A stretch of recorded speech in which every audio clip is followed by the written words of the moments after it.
Elle serra un inconnu dans ses bras par mégarde, le prenant pour son frère revenant de déploiement.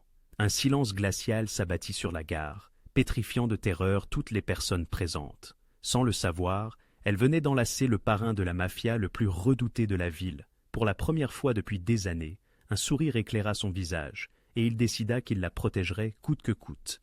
Alessandro Moretti ne fréquentait plus les gares. Plus depuis qu'il avait gravi les échelons, des rues de Brooklyn jusqu'au sommet de la famille criminelle, la plus crainte de New York. Ce soir-là, cependant, la gare de Lexington Avenue représentait la sortie la plus rapide après que la réunion à Midtown avait dérapé et que son chauffeur, bloqué dans les embouteillages, se trouvait à 20 pâtés de maisons. Dehors, la pluie fouettait le trottoir, transformant la rue en une rivière de feux de stop et de klaxons de taxi. À l'intérieur, la gare sentait le béton humide et la foule oppressante. Alessandro traversait la masse humaine, tel un requin en eau peu profonde. Son manteau de cachemire gris anthracite était impeccable, son expression sculptée dans le granit. Deux gardes du corps le flanquaient, tels des ombres. Les gens s'écartaient sans savoir pourquoi, simplement impressionnés par sa démarche. La façon dont ses yeux balayaient le quai sans réellement voir qui que ce soit. Marco, son chef de la sécurité, murmura à son oreillette « La voiture est à 3 minutes, patron. » Alessandro ne répondit pas. Son esprit était toujours dans cette salle de conférence, revivant la négociation avec la famille Calibri. Ils avaient ni fait pression pour le territoire de Brooklyn. Il avait riposté avec plus de force encore. L'accord était conclu, mais la tension persisterait pendant des semaines. Son téléphone vibra, un SMS de son conciliaire. Tout est propre, pas de filature. Bien. Alessandro rangea son téléphone et vérifia sa montre. 21h47. 21h47. Sa sœur serait furieuse qu'il ait manqué le dîner encore une fois. Puis, cela arriva. Quelqu'un le percuta par derrière. Pas une bousculade, pas un accident. Des bras s'enroulèrent autour de sa taille en une étreinte totale. Un visage se pressa entre ses omoplates, et une voix, haletante et chaleureuse, chuchota contre son dos. « Tu es enfin rentré. » La gare ne se contenta pas de devenir silencieuse. Elle se figea.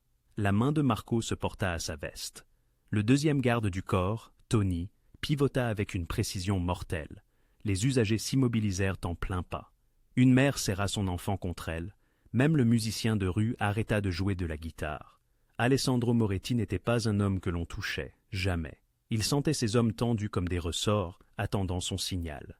Un seul mot, et cette personne qui l'étreignait serait à terre, encerclée, peut-être pire. Sa propre main s'était instinctivement portée vers l'arme à sa ceinture, mais alors il enregistra quelque chose d'inattendu. Les bras autour de lui tremblaient, non pas d'agressivité, mais de soulagement, de joie. Alessandro leva sa main droite, non pas vers son arme, mais la paume ouverte vers ses hommes. « Laissez tomber !» Marco avait l'air d'avoir été invité à jongler avec des grenades, mais il ne dégaina pas. La mâchoire de Tony se serra, mais il recula d'un demi-pouce. Lentement, Alessandro se retourna dans l'étreinte. La jeune femme recula précipitamment dès qu'elle vit son visage. Elle avait peut-être 20 ou 21 ans, trempée par la pluie malgré son arrivée évidente, les cheveux foncés collés à ses joues, portant un sac à dos couvert de reçus de livres de bibliothèque, et une veste tachée de café qui avait connu des jours meilleurs. Ses yeux, grands, marrons et actuellement remplis d'une horreur absolue, se fixèrent sur le visage d'Alessandro. « Oh mon Dieu !» souffla-t-elle. « Oh mon Dieu, vous n'êtes pas... » « Je pensais que vous étiez... » Elle regarda au-delà de lui, balayant désespérément la foule, et Alessandro suivit son regard. Là, à 30 pieds d'ouest de distance, un jeune homme en uniforme militaire était assailli par un couple plus âgé. Même corpulence générale qu'Alessandro, même manteau sombre, bien que de qualité bien inférieure. « Je suis tellement désolé, » balbutia la jeune fille, reculant d'un autre pas. Ses joues étaient passées du pâle au cramoisi en quelques secondes. « J'ai vu le manteau et j'ai juste... Mon frère est déployé depuis 18 mois et j'ai pensé... Mon Dieu, je suis tellement idiote. » Alessandro la fixa. Il devrait dire quelque chose. Il était Alessandro Moretti. Il avait négocié des traités avec des hommes qui ordonnèrent des meurtres avant le petit déjeuner. Il avait défié des procureurs fédéraux et des chefs de clans rivaux sans sourciller. Mais à cet instant, il ne trouvait pas les mots, car il ne se souvenait pas de la dernière fois que quelqu'un l'avait touché avec chaleur et non avec peur. La jeune femme continuait à reculer, trébuchant presque sur ses propres pieds. « Je suis désolé. Je suis vraiment désolé. S'il vous plaît, ne... Je veux dire, je vais juste attendre, interrompit Alessandro d'une voix plus rauque qu'il ne l'avait voulu. La jeune femme se figea, tel un chevreuil pris dans les phares. Marco se tendit. La main de Tony s'approcha de sa veste. Alessandro éclaircit sa gorge. C'est bon. Une simple erreur. La jeune femme cligna des yeux comme s'il venait de parler mandarin. Puis, elle hocha frénétiquement la tête, serra les bretelles de son sac à dos et courut pratiquement vers le quai opposé, disparaissant dans la foule se dirigeant vers le train du centre-ville. Le silence dura 3 secondes de plus, puis Marco expira. « Patron, devons-nous » ?»« Non, elle t'a approché directement. Selon le protocole, J'ai dit non !» Alessandro lissa son manteau, bien qu'il n'ait pas besoin de lissage. Son cœur battait plus vite qu'il ne l'avait fait pendant la réunion avec la famille Calibri. C'était un accident. Nous devrions au moins obtenir ces informations, marmonna Tony. Elle a vu ton visage de près. Si elle parle, elle ne va pas parler. Alessandro observa l'endroit où elle avait disparu. Elle va oublier que cela est arrivé. Mais même en le disant, il savait que c'était un mensonge, car il n'allait pas l'oublier. Ni la façon dont elle l'avait serré dans ses bras, comme s'il était quelque chose de précieux, ni la joie dans sa voix lorsqu'elle avait chuchoté « Tu es enfin rentré ». Des mots que personne ne lui avait dit depuis 10 ans, ni même la panique quand elle avait réalisé son erreur, genuin et humain, et absolument sans ruse. Pour la première fois depuis ses 15 ans, Alessandro Moretti rit. Ce fut un rire discret, à peine un gloussement, mais Marco et Tony échangèrent des regards comme s'ils venaient d'assister à un miracle. « Patron !» osa Marco prudemment. Alessandro secoua la tête, toujours souriant, une expression qui lui semblait étrangère. « Allons-y, la voiture attend. » Alors qu'ils marchaient vers la sortie, Alessandro jeta un dernier coup d'œil au quai du centre-ville. Elle était partie, engloutie par la foule, la pluie et la ville, qui ne s'arrêtaient jamais de bouger. Mais il avait senti quelque chose se fissurer en lui quand elle l'avait lâché, un mur qu'il avait mis des années à bâtir. Et maintenant, la lumière passait à travers cette brèche. Dans la voiture, Marco passa l'appel pour dégager leur itinéraire. Tony vérifia les messages de leurs contacts de rue. Alessandro regarda par la fenêtre maculée de pluie le chaos scintillant de Manhattan. « Marco, dit-il doucement. « Oui, patron. Découvrez qui elle est. » Les doigts de Marco se figèrent sur son téléphone. « La fille. La fille. Patron, avec tout le respect que je vous dois, elle n'était qu'une gamine qui... Découvrez qui elle est. » La voix d'Alessandro resta douce, mais quelque chose en elle fit que Marco se redressa. Nom, adresse, profession. Je veux tout, mais je le veux discrètement. Personne ne l'approche, personne ne l'effraie. Compris, compris. Alors qu'ils s'engagèrent dans la circulation, Alessandro aperçut son reflet dans la fenêtre. Il souriait encore, dangereux. Ce sourire signifiait qu'il était en pleine réflexion. La réflexion entraînait la distraction, et la distraction, dans son monde, signifiait la mort. Mais pour la première fois depuis des années, Alessandro Moretti s'en moquait. « Tu es enfin rentré ». Elle l'avait dit pour quelqu'un d'autre. Mais, que Dieu l'aide, il l'avait ressenti quand même. Le penthouse surplombait Central Park tel un royaume contemplant son territoire. Des baies vitrées du sol au plafond, du marbre importé, des meubles coûtant plus que la plupart des voitures. Alessandro l'avait acheté 5 ans auparavant, car son conseiller financier avait déclaré que c'était un investissement intelligent. Il ne l'avait jamais appelé « chez soi ». Maintenant, à minuit, il se tenait devant ses fenêtres avec un verre de scotch qu'il n'avait pas touché, regardant la pluie ruisseler sur la vitre. En contrebas, la ville brillait, pulsait et vivait. Ici, en haut, tout était silencieux, à l'exception du murmure de la climatisation et de ses propres pensées. « Tu es enfin rentré ». Alessandro ferma les yeux. Il pouvait encore sentir cela, le poids de ses bras, la chaleur de sa joue pressée contre son manteau, la confiance absolue dans cette étreinte. Elle l'avait serré dans ses bras comme s'il était bon, comme s'il valait la peine d'être regretté. Personne ne l'avait touché ainsi depuis la mort de sa mère. « Tu broies du noir ». Alessandro ne se retourna pas. Il avait entendu Sal Rousseau entrer par l'ascenseur privé, entendu les pas mesurés de son conciliaire traverser le marbre. Sal était avec lui depuis 15 ans, depuis qu'ils étaient tous deux des gamins affamés qui faisaient de la petite délinquance dans le Queens. Il était la seule personne en qui Alessandro avait une confiance totale, ce qui signifiait qu'il était aussi la seule personne qui pouvait voir Alessandro dans cet état et survivre pour le raconter. « Je réfléchis », corrigea Alessandro. « C'est la même chose pour toi. Sal traversa la pièce jusqu'au bar, se versa deux doigts de bourbon. Marco m'a appelé, a dit que tu avais eu une nuit intéressante. Marco parle trop. Marco est inquiet. Il dit qu'une fibre t'en a agrippé à la gare. Et au lieu de la faire fouiller pour des armes et interroger, tu l'as laissé partir dans la foule. Sal s'installa dans un des fauteuils en cuir. Ce n'est pas ton genre. Alessandro prit une gorgée de scotch. Cela brûlait en descendant. Ce fut une erreur. Elle pensait que j'étais quelqu'un d'autre. Les erreurs font tuer des gens dans notre milieu. Elle n'est pas dans notre milieu. Elle a mis ses mains sur toi en public. Cela en fait notre affaire. La voix de Sal était calme, mais Alessandro entendit l'inquiétude sous-jacente. Victor Calib a des gens partout. S'ils ont vu ce moment, s'ils pensent que tu as une faiblesse. Elle n'est pas une faiblesse. Les mots sortirent plus durement qu'Alessandro ne l'avait voulu. Elle n'est personne, une étudiante qui a confondu le manteau de son frère avec le mien. Alors pourquoi parlons-nous d'elle? Bonne question. Alessandro se détourna de la fenêtre. Sal l'observait avec ses yeux perçants qui ne laissaient rien échapper. Ni la boisson intouchée, ni la tension dans les épaules d'Alessandro, ni le fait qu'il était resté à cette fenêtre pendant 40 minutes sans bouger. « Tu penses que nous devrions nous en occuper ?» dit Alessandro d'un ton monocorde. L'expression de Sal ne changea pas. Le protocole stipule que toute personne qui t'approche de manière inattendue doit être vérifiée. Nom, antécédent, association. Si elle est propre, nous la laissons partir avec un avertissement. Si elle ne l'est pas... Il laissa la phrase en suspens. « Non, patron, non, prononçai-je. » Sal Alessandro reposa son verre d'un claquement sec. On ne la touche pas, on ne l'effraie pas, on ne lui fait rien. Sal se pencha en avant. Qu'est-ce qu'on fait alors? Alessandro retourna vers la fenêtre, mais cette fois-ci, il aperçut davantage son propre reflet que la ville.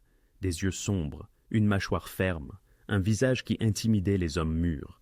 Le visage de son père, disaient ces légendes, bien qu'Alessandro se fût acharné à ne ressembler en rien à ce dernier. Elle m'a serré dans ses bras, dit-il doucement. Le silence envahit la pièce. Quoi? Demanda Sal finalement. Elle m'a serré dans ses bras, Sal. Pas parce qu'elle voulait quelque chose, pas parce qu'elle avait peur, pas parce que je l'avais payée ou menacée. Les mains d'Alessandro se crispèrent en poing.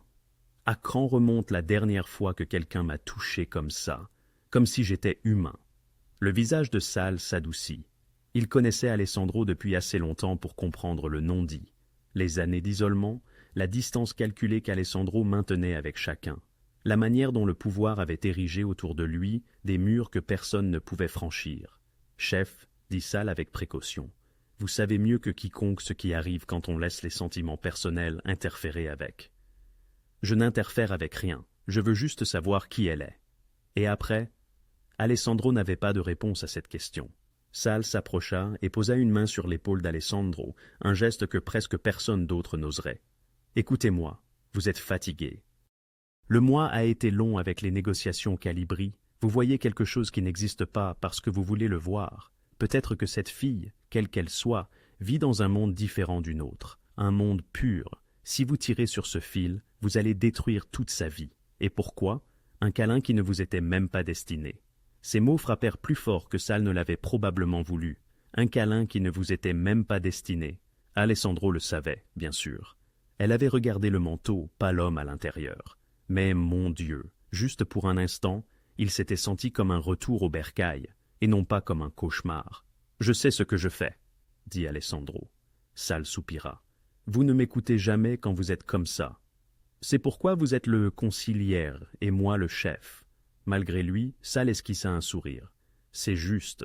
Je dirai à Marco de faire une vérification de ses antécédents, discrètement, comme vous avez dit. Rien qui ne puisse l'effrayer. Merci.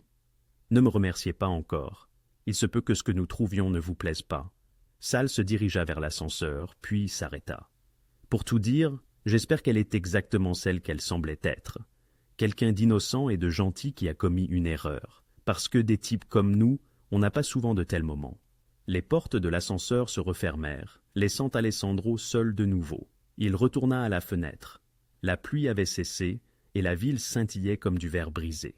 Quelque part, dans un petit appartement qu'il ne connaissait pas encore, cette fille devait rire de l'erreur embarrassante commise à la gare. Elle irait se coucher et oublierait. Alessandro savait qu'il ne dormirait pas du tout. Il sortit son téléphone et envoya un message à Marco. « Je veux son nom pour le matin, tout le reste dans les 48 heures. Sans contact, note, invisible. La réponse fut instantanée. Déjà en cours, chef. Alessandro rangea son téléphone et finit son scotch d'une seule gorgée brûlante. Dangereux. C'était dangereux. Sal avait raison sur ce point. Mais Alessandro avait bâti un empire sur des risques calculés. Qu'était-ce qu'un de plus? Le dossier arriva à 6h47 du matin, livré par Marco en personne plutôt qu'envoyé numériquement. Alessandro appréciait que certaines informations ne devraient pas exister sous forme de 1 et de 0. Il était réveillé depuis des heures de toute façon, carbura au café et à l'énergie agitée qui suivait toujours les nuits d'insomnie. Son bureau à domicile donnait sur le parc où les joggeurs faisaient déjà leur boucle matinale, ignorant béatement que l'un des hommes les plus dangereux de la ville les observait du 42e étage. Marco déposa le dossier à couverture jaune sur le bureau d'Alessandro. C'était rapide, même pour nos gars. Qu'avez-vous trouvé? Alessandro tendit la main vers le dossier, mais ne l'ouvrit pas encore. Exactement ce que vous ne vouliez pas entendre, chef. L'expression de Marco était sombre. Elle est propre, terriblement propre. Alessandro ouvrit le dossier. La première chose qu'il vit fut une photographie. Pas un cliché de surveillance, mais un scan d'une carte d'étudiant. Léa Ferrari souriait à l'objectif avec une chaleur authentique qui ne savait pas feindre. Cheveux foncés tirés en arrière, sans maquillage, les yeux plissés au coin. Elle semblait plus jeune que ses 21 ans, plus heureuse que n'importe qui travaillant 2 emplois n'avait le droit de l'être. Léa Marie Ferrari, lut Alessandro à voix haute. Hunter College, 3e année, majeure en éducation. Elle veut être enseignante, ajouta Marco. École primaire. Elle a des cités sur la liste d'honneur chaque semestre, malgré qu'elle travaille plus de 30 heures par semaine. Alessandro tourna la page suivante. Dossier d'emploi. The Book Nook, associé aux ventes à temps partiel, $13 par heure. Rosie's All Night Café, personnel de nettoyage, $14 par heure. Les deux dans des arrondissements différents, ce qui signifiait qu'elle dépensait de l'argent en tickets de métro juste pour se déplacer entre les emplois. Elle a une sœur cadette, poursuivit Marco. Mia, 16 ans. Léa est sa tutrice légale depuis 3 ans, depuis que leurs parents sont morts, dans un accident de voiture sur le pont de Brooklyn. La main d'Alessandro s'immobilisa sur la page. Le père était ouvrier du bâtiment. La mère était infirmière. Aucune assurance vie digne de ce nom.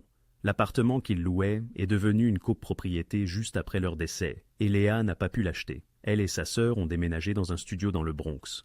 La voix de Marco s'adoucit légèrement. Pas de casier judiciaire, pas même une contravention de stationnement. Aucune connexion avec aucune famille, ni personne d'autre. Elle n'a même jamais mis les pieds dans un casino. Alessandro étudia l'adresse, Jérôme Avenue. Il connaissait ce quartier, savait que c'était le genre d'endroit où l'on verrouillait 3 fois sa porte et où l'on ne se sentait toujours pas en sécurité, où les sirènes étaient une musique de fond et où l'opportunité était quelque chose qui arrivait à d'autres personnes, dans d'autres codes postaux. Relevé bancaire? Demanda Alessandro. Marco changea de poids. Patron, peut-être devrions-nous... Relevé bancaire, Marco. Elle a $847 sur son compte courant. Rien en épargne. Elle a 3 semaines de retard sur sa facture d'électricité, 2 mois sur ses prêts étudiants, et elle esquive les appels d'une agence de recouvrement concernant des dettes médicales, liées au dernier séjour hospitalier de sa mère. Marco sortit une autre feuille. C'est la partie intéressante. La dette est d'environ $4 300. Pas énorme, mais assez pour qu'il soit agressif dans le recouvrement. La mâchoire d'Alessandro se serra. $4 000. Il avait dépensé plus que cela pour une montre qu'il ne portait jamais. Elle se débattait pour une somme dont il ne remarquerait même pas l'absence dans son portefeuille. « Il y a plus, » dit Marco doucement. Selon son emploi du temps, elle est à la librairie de midi à 18h, puis prend 2 trains pour le café afin de nettoyer de 22h à 2h du matin. 4 heures de sommeil, puis les cours du matin. Tous les jours, patron, du lundi au samedi. Et le dimanche? Les dimanches, elle les passe avec sa sœur. Il y a une église à quelques pâtés de maison de leur appartement, Saint-Augustin. Elles assistent au service de 11h. Ensuite, elle emmène Mia à la bibliothèque ou au parc, selon la météo. Chaque dimanche, comme une horloge.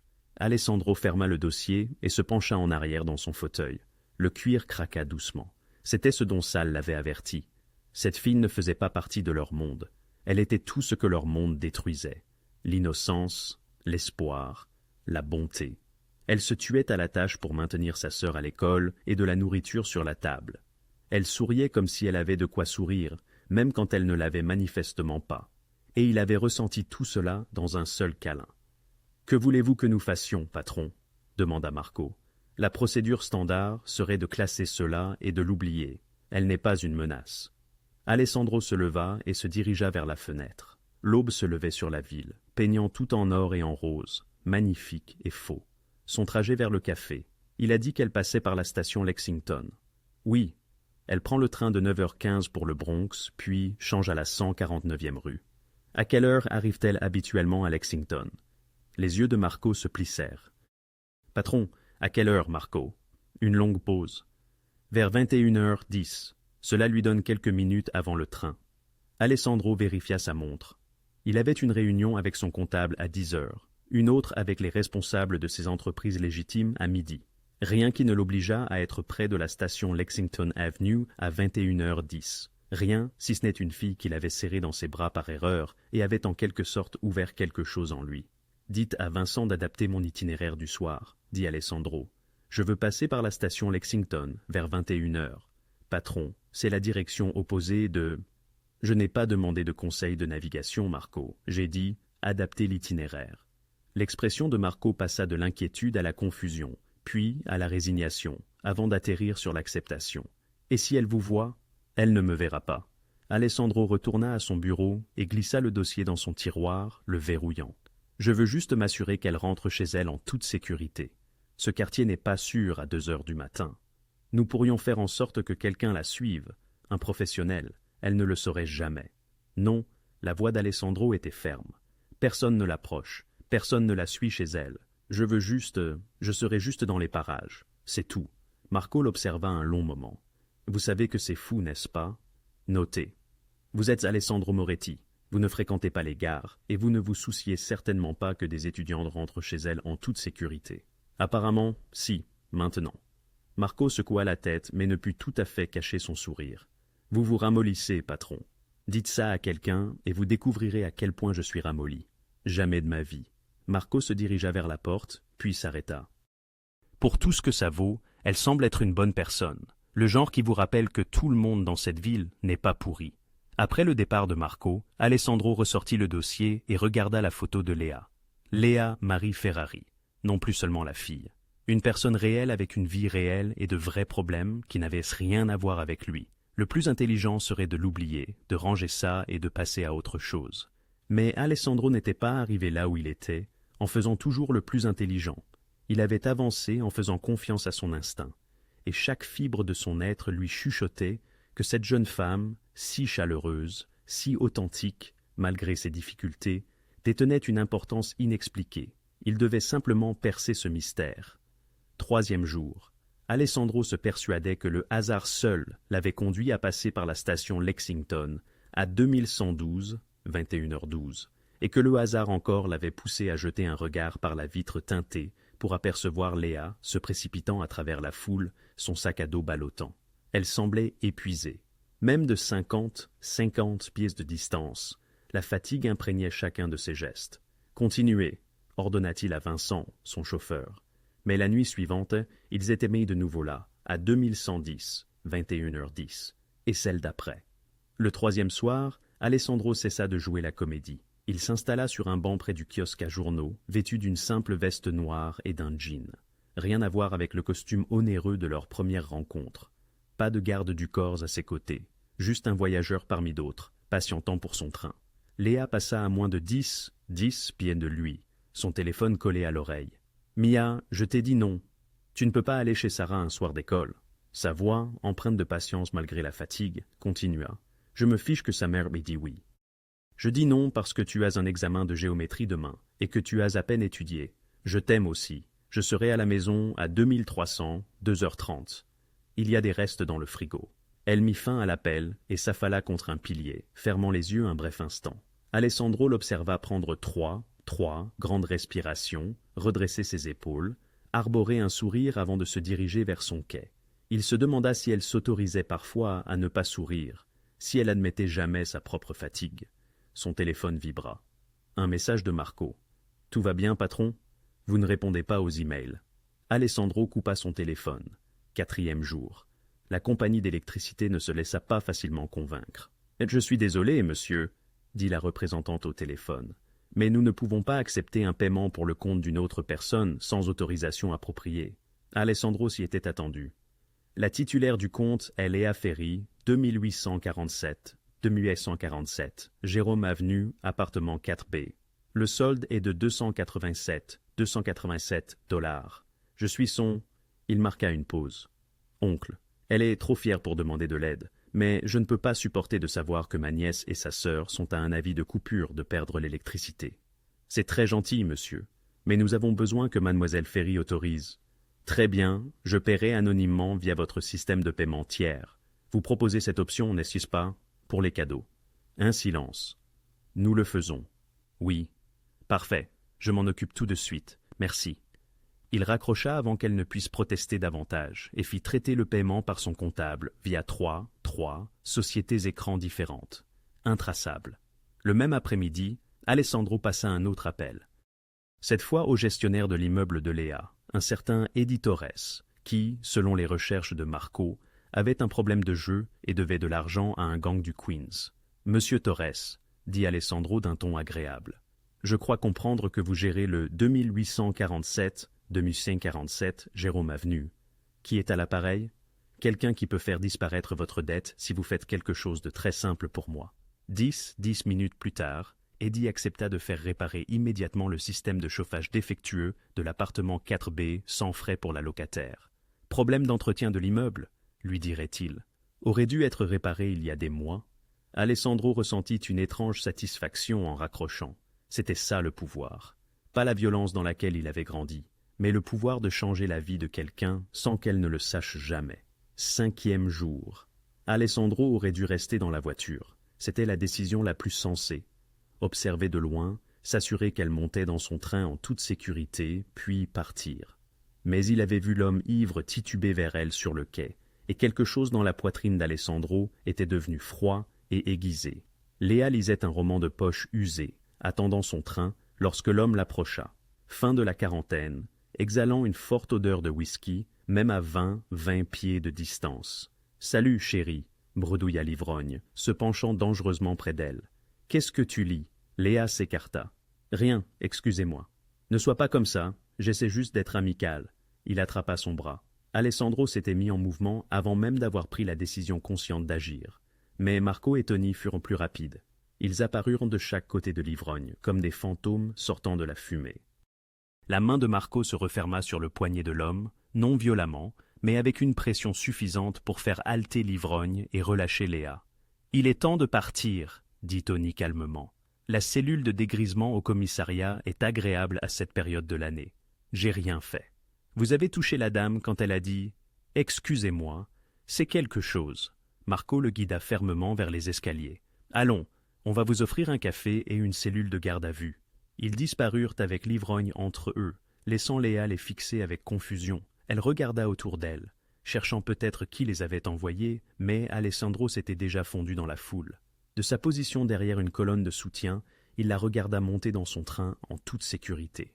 Le roman de poche serré contre sa poitrine, ses yeux scrutant encore le quai. Dans la voiture après, Marco se glissa sur le siège avant. « C'était -1, patron. Elle a failli vous voir. Elle vous a reconnu? Je ne crois pas.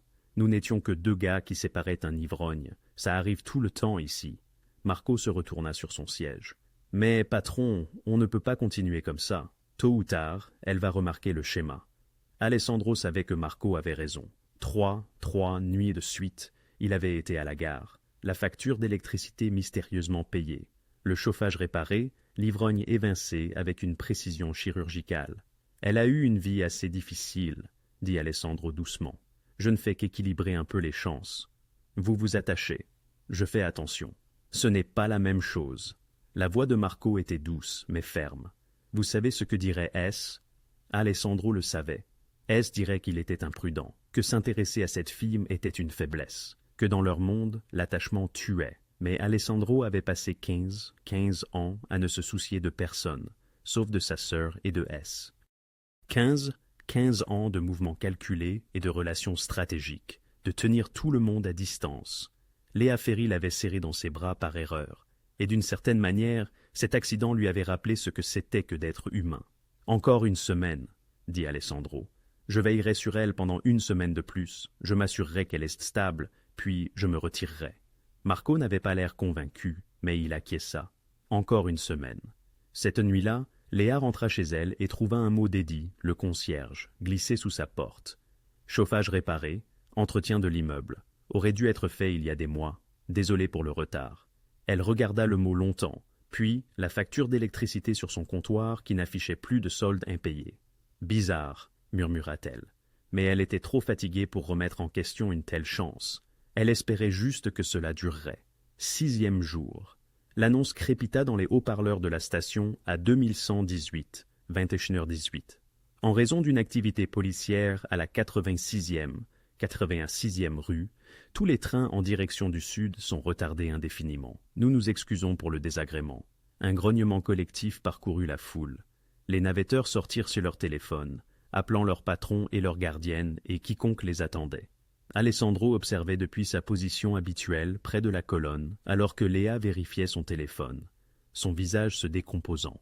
Elle tapa rapidement, probablement envoyant un SMS à sa sœur, puis s'affala sur l'un des bancs métalliques qui bordèrent le quai.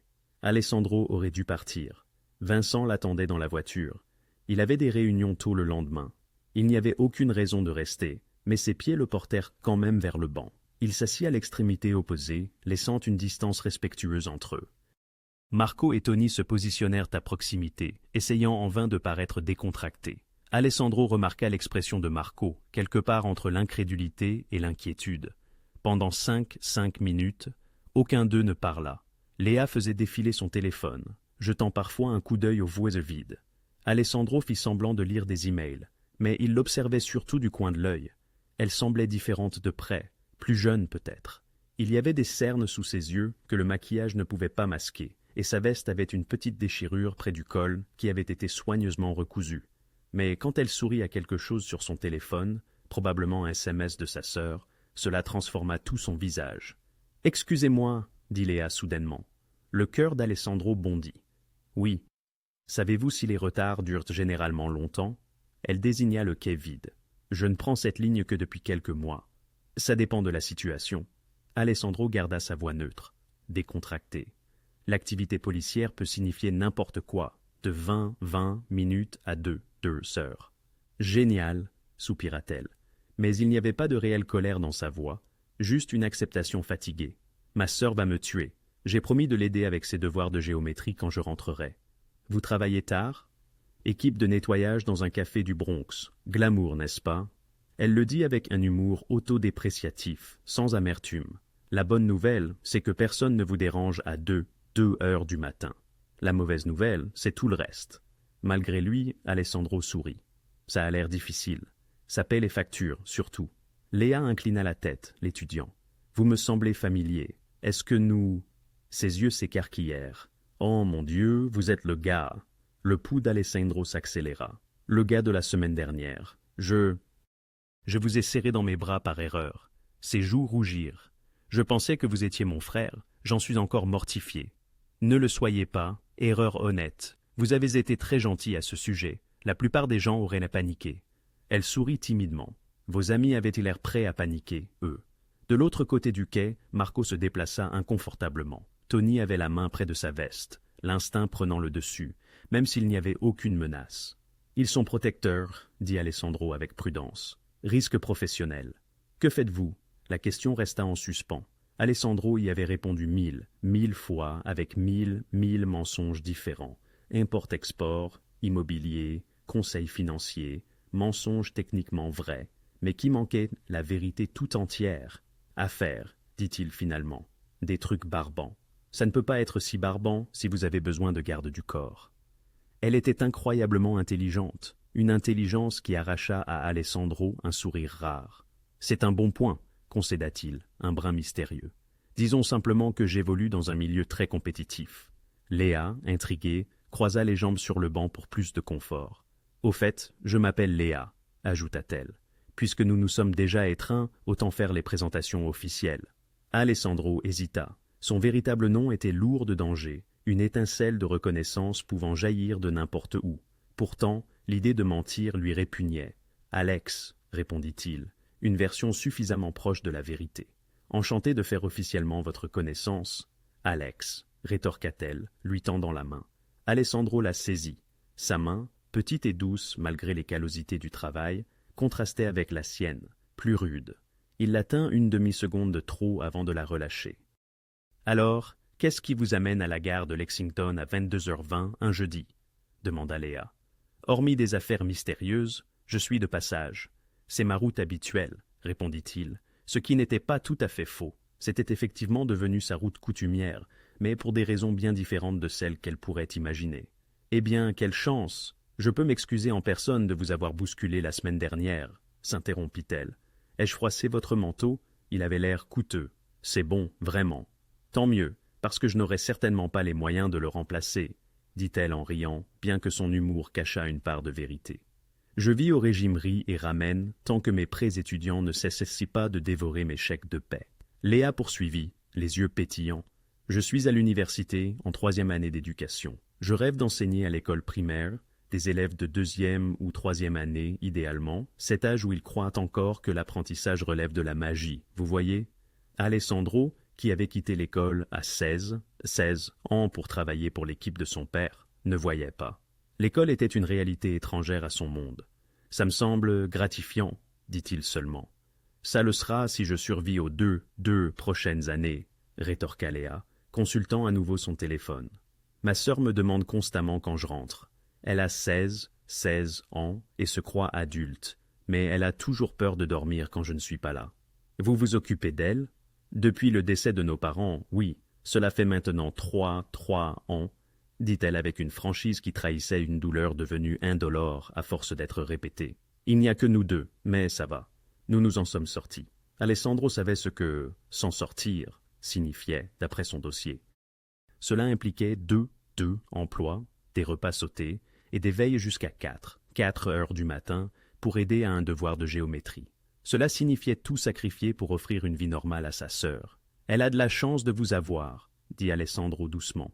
Léa leva les yeux vers lui, et son expression se mua. « C'est gentil de dire ça, c'est vrai. » Pendant un moment, ils restèrent assis dans un silence confortable. La gare bourdonnait d'annonces, de pas pressés, de conversations lointaines, mais dans leur bulle sur le banc, tout semblait immobile. « Vous êtes différent de ce à quoi je m'attendais, » dit Léa finalement. « Comment ça? Quand je vous ai vu la semaine dernière, vous aviez l'air si sérieux, si intimidant, honnêtement. Mais vous êtes plutôt facile à aborder, » sourit-elle. « Il s'avère que vous êtes humain sous toute cette énergie d'homme d'affaires mystérieux. » Si seulement elle savait à quel point elle se trompait. Les haut-parleurs crépitèrent. Reprise du service sur les trains en direction du sud. Prochain train dans 5 minutes. Léa se leva, son sac à dos sur l'épaule. « Eh bien, Alex, c'était un plaisir de parler avec vous. Merci de m'avoir tenu compagnie pendant ce retard. » À tout moment, elle se dirigea vers son quai, puis se retourna. « Tiens, si jamais vous passez un soir de semaine vers 21 heures, et que vous vous sentez généreux, le café où je travaille fait un café affreux, mais des tartes incroyables. C'est Rosie's, dans le Bronx. La première part est pour moi, vous savez, pour me faire pardonner mon agression par étreinte. » Avant qu'Alessandro ne puisse répondre, elle agita la main et disparut dans la foule qui montait dans le train qui arrivait. Marco apparut à son coude. « Patron, qu'est-ce que c'était que ça? Une conversation? Vous ne faites pas de conversation. Vous faites des négociations et des interrogatoires. Et apparemment, je fais des conversations maintenant. » Alessandro regarda le train s'éloigner, emportant Léa vers une autre nuit à nettoyer des sols et à rentrer épuisée. « Avez-vous entendu ce qu'elle a dit? Elle m'a invité à manger de la tarte. » « C'est un piège. C'est de la tarte, Marco. D'une fille que vous suivez secrètement depuis presque une semaine. Patron, vous perdez la perspective. » Peut-être qu'il la perdait, mais en retournant à sa voiture, Alessandro ne pouvait s'empêcher de penser au sourire d'Aya quand elle parlait d'enseigner à des enfants qui croient encore que l'apprentissage est magique. Il avait oublié que des gens comme ça existaient. Il avait même oublié que la magie existait. Jour 7. Alessandro était absorbé par l'examen des rapports trimestriels, lorsque Marco fit irruption dans son bureau sans frapper, un fait inédit. « Nous avons un problème, » déclara Marco, téléphone à la main. « Tony a effectué une surveillance de routine sur la jeune femme. Je vous avais dit pas de surveillance. » Patron, écoutez, il ne la suivait pas. Il vérifiait juste le quartier, s'assurant que rien ne semblait anormal. Marco afficha une vidéo sur son téléphone. un enregistrement granuleux datant d'une 1 heure, montrant deux hommes en costume bon marché acculant Léa contre un mur de briques devant son immeuble. Même sans son, la terreur de Léa était palpable. Elle serrait son sac à dos comme un bouclier, tandis qu'un des hommes la menaçait du doigt et que l'autre lui barrait la voie. Qui sont-ils? La voix d'Alessandro était devenue froide et plate. Une petite bande d'usuriers de Queens, de l'opération de Jimmy Scales. Apparemment, ils essaient de récupérer la dette médicale de son père. L'hôpital l'a vendu à des sociétés de recouvrement, qui l'ont cédé à ces vautours. Combien? 4 000 $, plus les intérêts qu'ils ont inventés. Mais ce n'est pas le pire. Marco fit avancer la vidéo. Regardez ce qui se passe ensuite.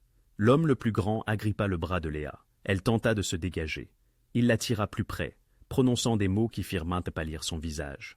La main d'Alessandro fendit la coudoir en bois de sa chaise. « Patron, contactez Jimmy Scalesi. »« Maintenant, patron, Scales n'est techniquement pas dans notre territoire. Si nous... » »« Je me fiche du territoire. Ce qui m'importe, c'est que deux de ces chiens mettent la main sur une fille innocente pour une dette qui ne lui incombe même pas. Mettez-le au téléphone, sinon j'irai à Queens pour avoir cette conversation en personne. » Marco s'exécuta. 10 minutes plus tard, Alessandro avait Jimmy Scales au haut-parleur. « Alessandro, tiens, à quoi dois-je cet honneur ?» La voix de Jimmy suintait une fausse amabilité. « Vous avez deux agents de recouvrement qui opèrent dans Jérôme Avenue, non? Ce serait des polis et Ricky. Pourquoi? Ils vous marchent sur les plates-bandes? Ils harcèlent une étudiante pour les factures médicales de son père décédé. » Silence, puis... « Eh bien, c'est les affaires, Alessandro. Le père a signé les papiers, la dette est transférée aux proches. C'est comme ça que fonctionne le recouvrement. C'est comme ça que fonctionne le recouvrement légal. Vos gars l'ont touché aujourd'hui. Ce n'est pas légal. Ce n'est pas des affaires. Ce sont deux hommes adultes qui menacent une jeune femme qui a à peine de quoi payer son loyer. Écoutez, j'ai aussi des factures à payer. Je ne peux pas simplement pardonner toutes les histoires tristes. Combien s'élève la dette avec les intérêts? Environ 6 000 $ maintenant. Fait. L'argent sera transféré dans l'heure. Vous retirez vos chiens d'elle immédiatement et définitivement. Si j'entends dire qu'ils l'ont ne serait-ce que regardé à nouveau, nous aurons une toute autre conversation. Une autre pause. Vous payez 6 000 $ pour une fille au hasard? On a un accord, oui ou non, Jimmy? Oui, on a un accord. Je ne savais pas qu'elle avait des relations. Elle n'en a pas, mais elle en a maintenant. Alessandro raccrocha et se tourna vers Marco. Effectuez le paiement de manière anonyme, via suffisamment de canaux pour que cela ne puisse pas être retracé jusqu'à nous. Et je veux la confirmation que ces deux agents de recouvrement ont été réaffectés à une autre route d'ici la fin de la journée. Entendu.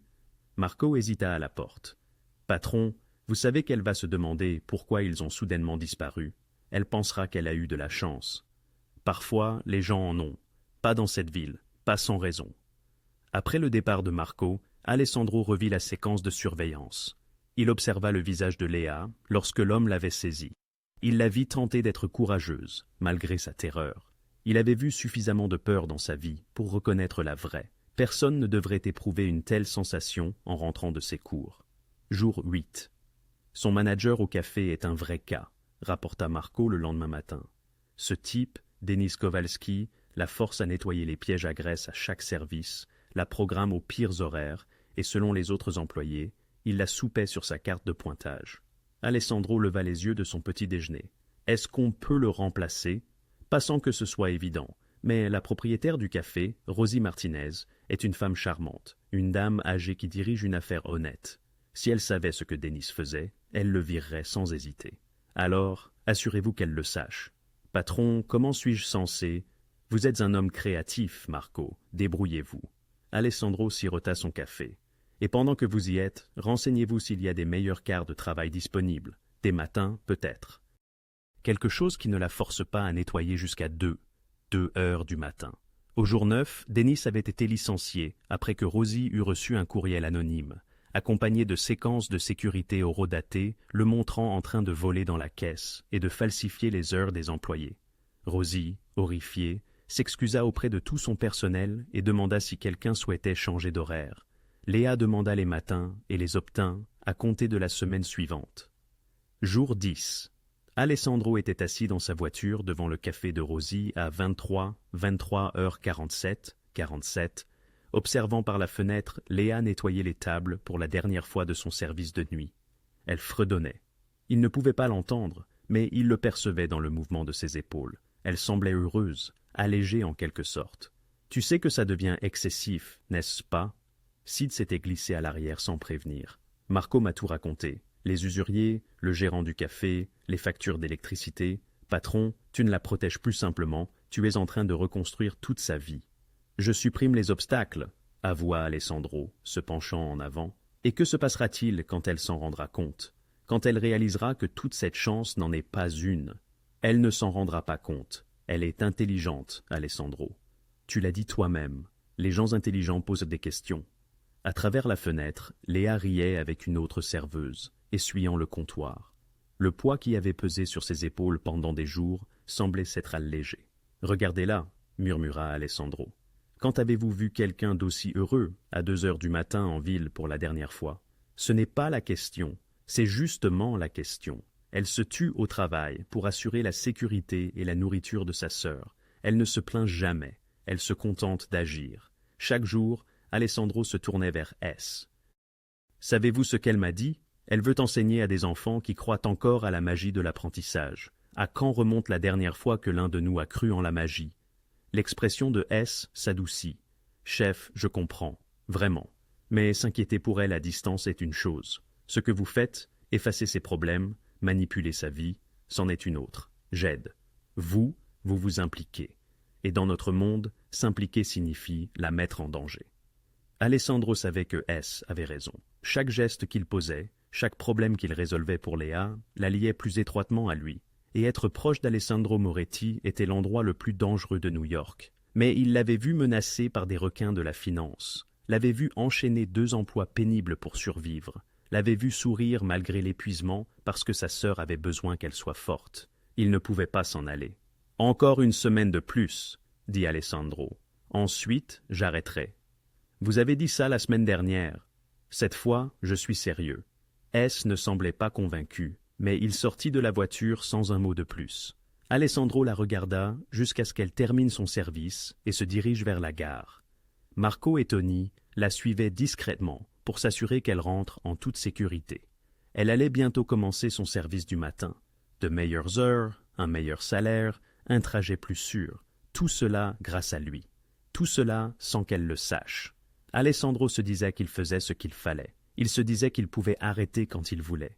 Il se disait beaucoup de choses cette nuit-là. Aucune n'était vraie. Jour 11. Léa Ferry n'était pas stupide. Elle avait grandi à Brooklyn, élevée par des parents qui lui avaient enseigné que rien n'était gratuit dans la vie. Lorsque sa facture d'électricité fut mystérieusement réduite à 0, elle fut reconnaissante mais perplexe. Quand le chauffage fut réparé après des mois de plaintes, elle fut suspicieuse, mais trop transie pour s'interroger. Quand les requins de la finance qui la harcelaient depuis des semaines disparurent soudainement sans explication, elle fut soulagée, mais profondément troublée. Un coup de chance était possible, 2 était une coïncidence, 5, c'était tout autre chose. Elle était assise à la bibliothèque de Hunter College, censée étudier pour son examen de psychologie de l'enfant, mais elle dressait plutôt une liste dans son carnet. Facture d'électricité payée. Comment ? Chauffage enfin réparé. Mais pourquoi maintenant ? Requins de la finance disparus. Ils ont dit que la dette était réglée. Dennis viré. Pris en flagrant délit de vol. Un timing opportun. Service du matin. Ouvert juste quand j'ai demandé. Léa tapotait son stylo sur le papier. Elle avait appris à budgétiser chaque dollar, à s'attendre au pire, à planifier les catastrophes. Une telle bonne fortune soudaine ne correspondait pas à sa vision du monde. Cela semblait faux, mise en scène, comme si quelqu'un tirait les ficelles en coulisses. Son téléphone vibra avec un SMS de Mia. « Tu as payé les frais de mon excursion ? Monsieur Shun dit que c'est couvert. » Léa sentit son estomac se nouer. Elle ne l'avait pas payé. Elle avait prévu de réunir les 40 $ la semaine prochaine. Elle attrapa son téléphone et appela l'école. « Hunter, bonjour. Comment puis-je vous aider ? » « Bonjour, c'est Léa Ferry, la tutrice de Mia Ferry. J'appelle au sujet des frais d'excursion scientifique de ma sœur. Ma sœur dit que c'est payé, mais je n'ai rien réglé. Laissez-moi vérifier. Oui, c'est ça. Payé en totalité hier. Un don anonyme via notre fonds de bourse. Oui. Nous avons reçu un don important destiné aux étudiants ayant des besoins financiers. Votre sœur a été retenue. Y a-t-il un problème? Non, non, aucun problème. Merci. Léa raccrocha, les mains tremblantes. Quelqu'un payait ses factures. Quelqu'un résolvait ses problèmes. Quelqu'un la surveillait d'assez près pour être au courant d'une excursion à $40. La question était « qui ?» Ce soir-là, Léa quitta la librairie à son heure habituelle, mais ne se dirigea pas directement vers le train. Au lieu de cela, elle s'attarda près de l'entrée, faisant semblant de consulter son téléphone tout en observant la rue. Là, 2 hommes en costume sombre se tenaient près d'un SUV noir en stationnement. Les mêmes 2 hommes qu'elle avait vus devant son immeuble la semaine dernière. Les mêmes qui étaient apparus à la gare quand cet ivrogne l'avait agrippée. Ils essayèrent d'avoir l'air décontractés, mais Léa avait grandi dans des quartiers où l'on apprenait à repérer les gens qui n'avaient rien à y faire. Ces types se distinguaient comme des agents fédéraux à une foire de rue, trop alertes, trop professionnels, trop conscients de tout ce qui les entourait. L'un d'eux parlait dans son poignet comme s'il avait une oreillette. Sécurité ou quelque chose de pire. Le cœur de Léa battait la chamade. Elle devrait aller à la gare, à son travail, faire semblant de n'avoir rien remarqué. Mais la colère montait en elle. Colère d'être surveillée, d'être gérée, d'être traitée comme si elle ne pouvait pas gérer sa propre vie. Elle les suivit. Ils marchèrent sur 3 pâtés de maison jusqu'à un café, commandèrent des espressos et s'assirent à une table de coin. Léa se cacha dans une librairie de l'autre côté de la rue, avec une vue dégagée à travers la fenêtre. Elle les observa pendant 20 minutes, jusqu'à ce qu'une berline noire s'arrête. La vitre arrière s'abaissa. Même de l'autre côté de la rue, Léa reconnut le profil. Alex, le mystérieux homme d'affaires de la gare, l'homme qu'elle avait serré dans ses bras par erreur, l'homme avec qui il avait été si facile de parler pendant le retard, l'homme qui, apparemment, avait orchestré toute sa vie pendant la dernière semaine et demie. L'un des hommes en costume, le plus grand, se pencha à la fenêtre de la voiture, faisant clairement son rapport. Elle n'entendait pas les mots, mais elle voyait Alex écouter attentivement. Elle le voyait hocher la tête, le voyait donner quelque chose au garde, une enveloppe peut-être, ou de l'argent. Léa sentit comme un coup de poing dans l'estomac. Tout cela, absolument tout, les factures, les changements d'emploi, la disparition des requins de la finance. Ce n'était pas de la chance, c'était lui. Elle prit le train pour la gare de Lexington, enregistrant à peine les arrêts. Son esprit tournait, rempli de questions, de colère et de quelque chose qui ressemblait inconfortablement à une trahison, ce qui était ridicule, car Alex ne lui devait rien.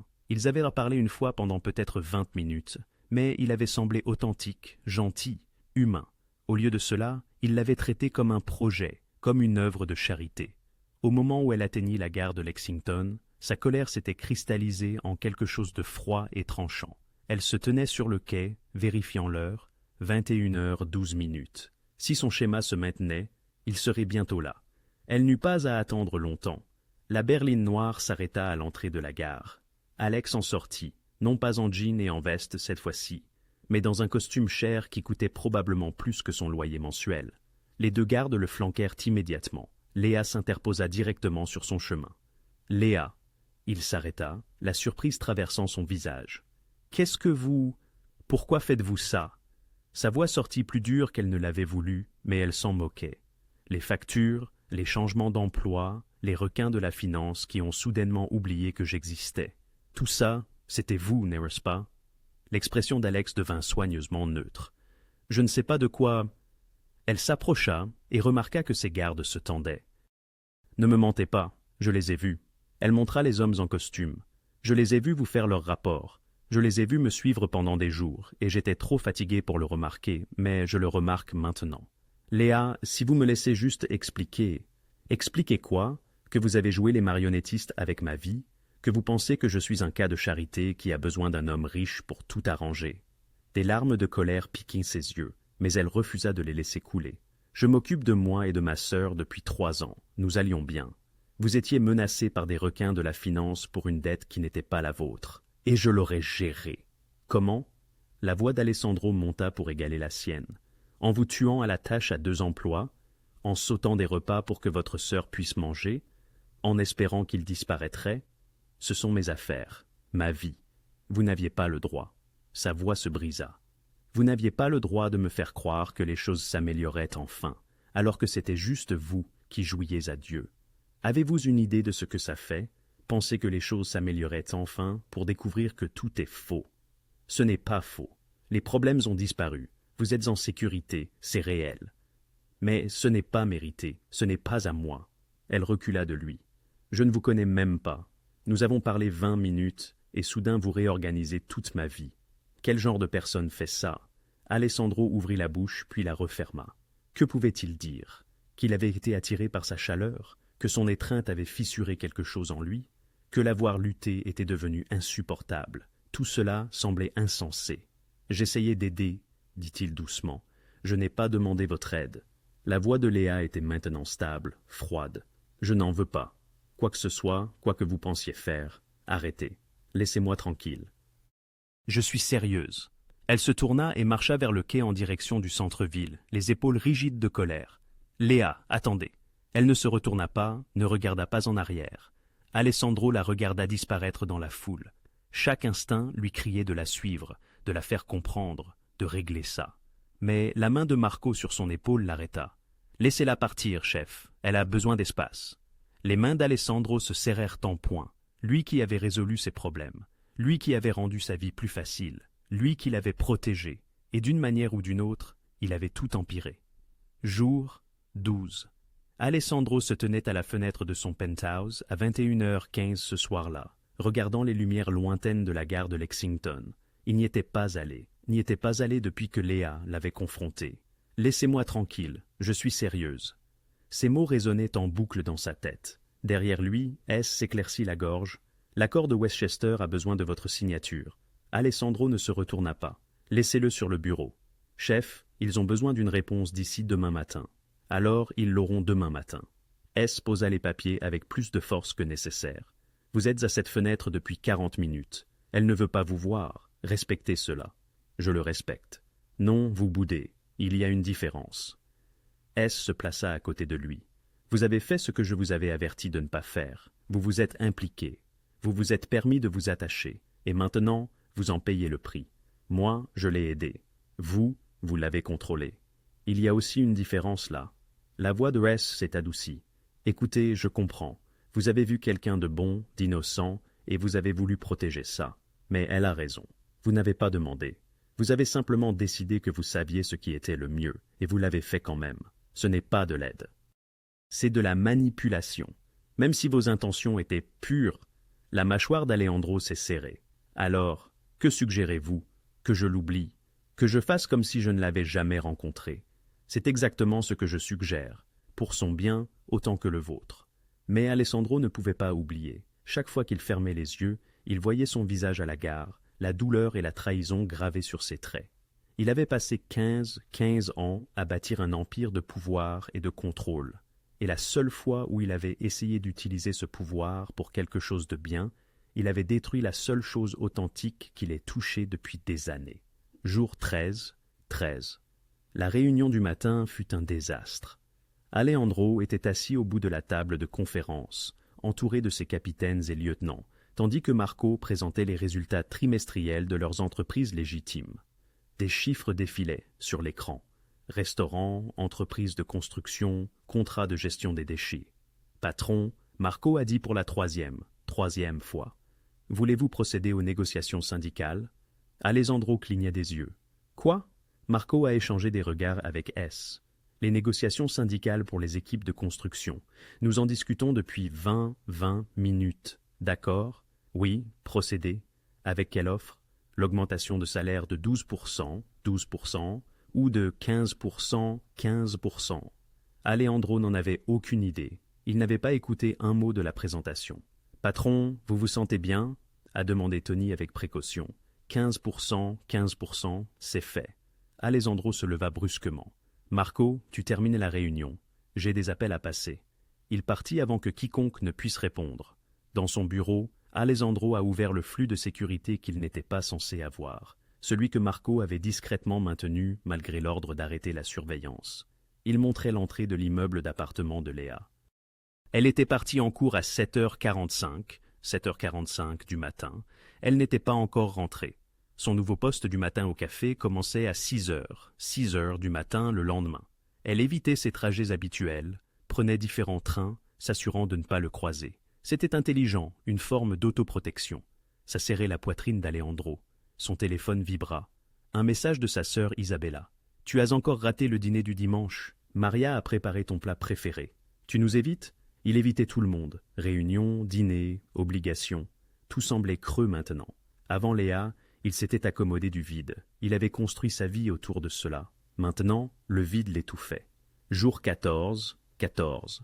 Victor Calibri a souri, tandis que son second, Franck Rousseau, faisait glisser un dossier sur la table du restaurant. « Vous aviez raison », a dit Franck discrètement, conscient des autres convives de l'établissement italien haut de gamme de Little Italy. « Quelque chose ne va pas avec Moretti. »« Montrez-moi. » Franck a ouvert le dossier. Des photos de surveillance d'Alessandro à la gare de Lexington de multiples nuits, sous différents angles.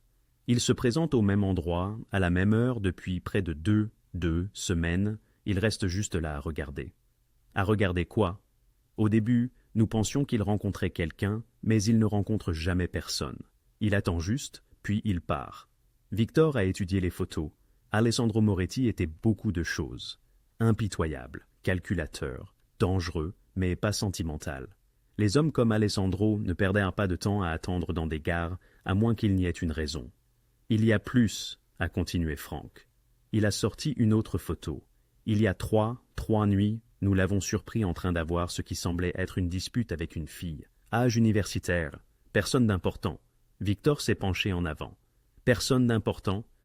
Mais Moretti se disputait avec elle en public, ça ne lui ressemble pas. C'est ce qui a attiré notre attention, alors nous avons creusé davantage. Franck a produit une autre série de photos. Le nom de la fille est Léa Ferry, 21 ans, étudiante, travaille dans un café. Aucune connexion familiale que nous puissions trouver. Mais voici le plus intéressant. Moretti a été omniprésent dans sa vie. Il a remboursé ses dettes, résolu des problèmes à ses emplois, et a demandé à ses hommes de la suivre pour la protéger.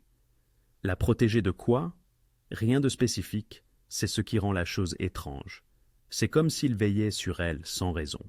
Victor s'est penché en arrière, pensif. Après les négociations tendues à Brooklyn il y a deux semaines, il cherchait une faille chez Moretti, une faiblesse, un point de pression. On n'allait pas loin dans ce milieu sans exploiter chaque avantage.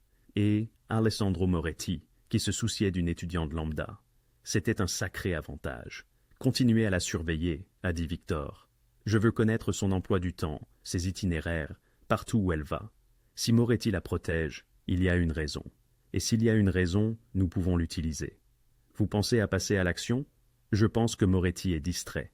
Ses capitaines le remarquent, le bruit court qu'il glisse. Victor a tapoté la photo de Léa. Un patron distrait est un patron vulnérable, et je ne suis pas arrivé là où je suis en ignorant les vulnérabilités. Franck a souri. Bientôt, hein? Laissez-moi y réfléchir. Victor a fermé le dossier. En attendant, gardez la surveillance discrète. Je ne veux pas que Moretti sache que nous le surveillons avant qu'il ne soit trop tard. De retour dans son penthouse, Alessandro a finalement signé les contrats de Westchester à 23h, des heures après l'échéance. S avait laissé un mot. « Tu n'es pas dans le coup. Choisis ce que tu vas faire avant que quelqu'un ne soit blessé. » Alessandro savait que S avait raison. Il était distrait, déconcentré, vulnérable dans ce monde qui pouvait te tuer. Mais le savoir et y remédier étaient deux choses différentes. Il a sorti son téléphone et a ouvert un nouveau message à Léa. Son pouce plana au-dessus du clavier. « Je suis désolé. Trop simple. Je n'ai jamais voulu te faire de mal. Trop défensif. Tu avais raison. Je n'avais aucun droit d'interférer. Plus proche, mais toujours pas suffisant. » Il a supprimé le brouillon et a posé le téléphone. Que pouvait-il bien dire qui rendrait la situation meilleure? Elle lui avait demandé de la laisser tranquille. La chose honorable, la bonne chose à faire était de respecter cela, même si ça le tuait. Alessandro est retourné à la fenêtre, à sa vigile, surplombant une ville qui semblait soudainement vide malgré 8 millions d'habitants. Il ne savait pas qu'à travers la ville, Victor Calibris préparait son prochain coup. Il ne savait pas que sa distraction avait été remarquée par les mauvaises personnes. Il ne savait pas que rester loin de Léa, la chose qu'elle avait demandée, la chose qu'il essayait de lui donner, était sur le point de devenir la décision la plus dangereuse qu'il ait jamais prise. Tout ce qu'il savait, c'est que pour la première fois en 15 ans, Alessandro Moretti se sentait impuissant, et il n'avait aucune idée de la façon d'y remédier. Matin du 15e jour. Victor Calibri s'étala les photos de surveillance sur son bureau comme une main de poker. 2 semaines de surveillance. 2 semaines de collecte de renseignements. 2 semaines d'attente du moment parfait. Il n'est pas retourné à la gare depuis 3 jours, rapporta Frank, de l'autre côté du bureau. Pas depuis la dispute avec la fille. Mais il est toujours distrait, dit Victor. J'ai des sources au sein de ses opérations. Il a raté deux réunions importantes cette semaine. Il a signé des contrats sans les lire. Son bras droit a dû le remplacer lors d'une rencontre avec les associés Gambino. Donc, il est hors jeu. Quel est le plan? Victor examina la photo d'Alessandro et de Léa, en pleine dispute.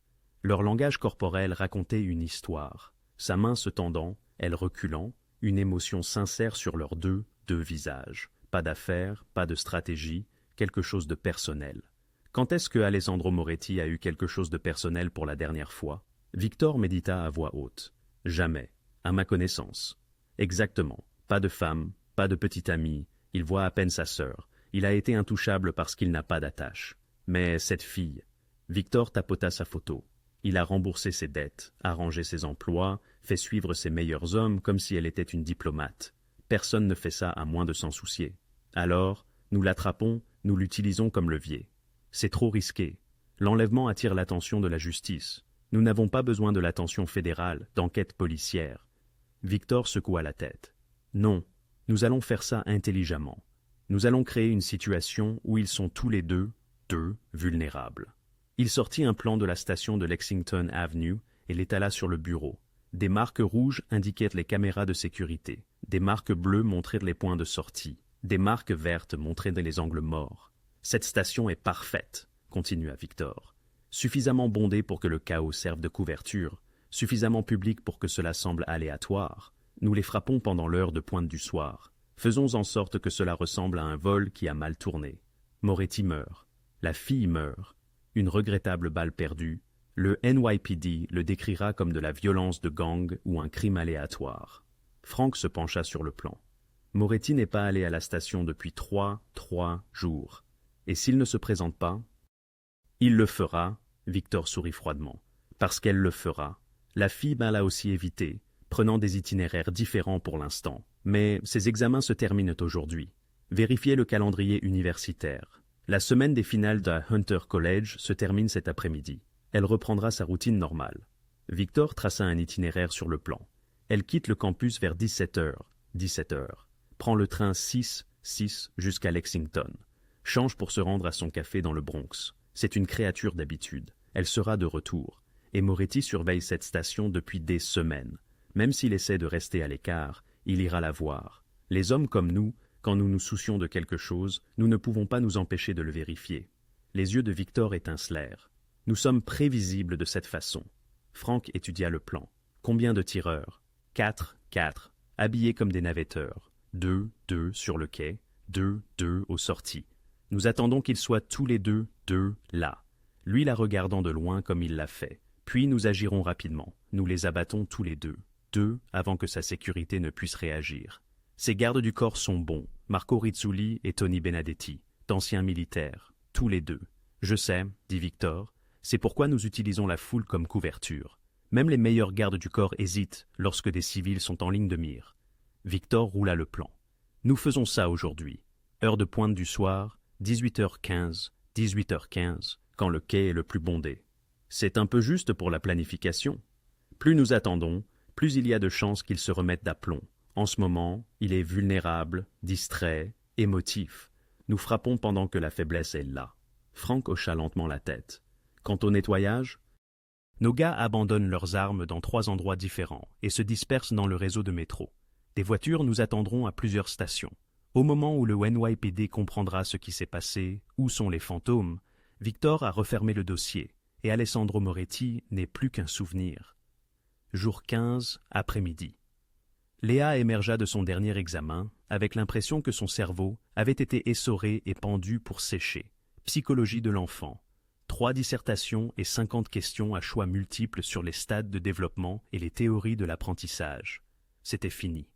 Enfin, la semaine des examens était terminée.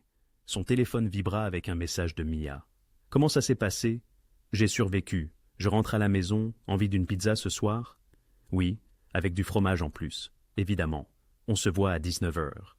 Léa mit son sac à dos sur l'épaule et se dirigea vers le métro. Pendant 3 jours, elle avait emprunté un itinéraire plus long, avec 2 correspondances supplémentaires, ajoutant 40 minutes à son trajet, pour éviter la station Lexington, pour éviter toute chance de croiser Alex ou Alessandro, ou quel que soit son vrai nom. Elle l'avait cherché sur Google après leur confrontation. Alessandro Moretti, homme d'affaires new-yorkais.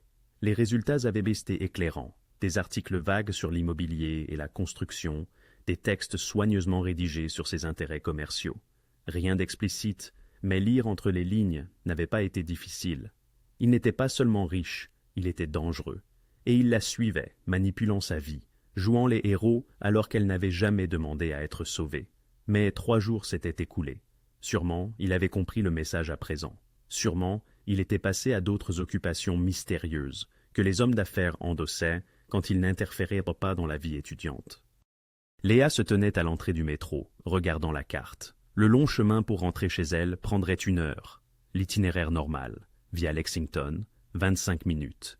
C'était sa station. Elle l'utilisait depuis des mois avant qu'Alex n'apparaisse. Pourquoi devait-elle continuer à se compliquer la vie à cause de lui? En plus, les examens étaient terminés. Elle avait 4 jours de congé avant que son travail ne reprenne. Il était temps de fêter ça avec Mia, de rattraper son sommeil, peut-être de finir ce roman qu'elle essayait de lire depuis des semaines. Les choses rentrèrent dans l'ordre.